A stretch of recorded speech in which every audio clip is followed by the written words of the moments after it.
निर्भीड पत्रकारिता, अचूक माहिती, जनतेच्या विश्वासाची आमची जबाबदारी।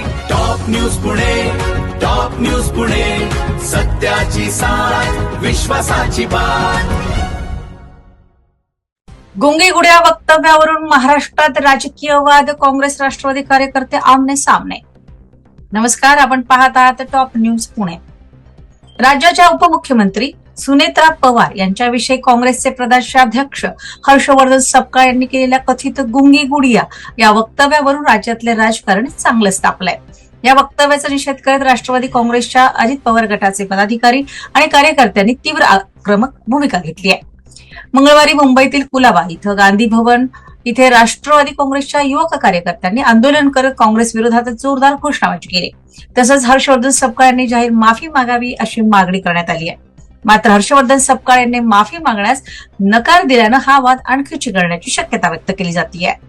दरम्यान या घटनेनंतर राज्यातील महाविकास आघाडीतील घटक पक्षांमध्येही राजकीय चर्चा सुरू झाल्या आहेत। काँग्रेसमधील महिला नेत्यांविषयी कोणी अशीच भाषा वापरली असती तर काँग्रेसनं ती सहन केली असती का? मग इतर महिला नेत्यांबाबत अशी भाषा योग्य कशी ठरू शकते?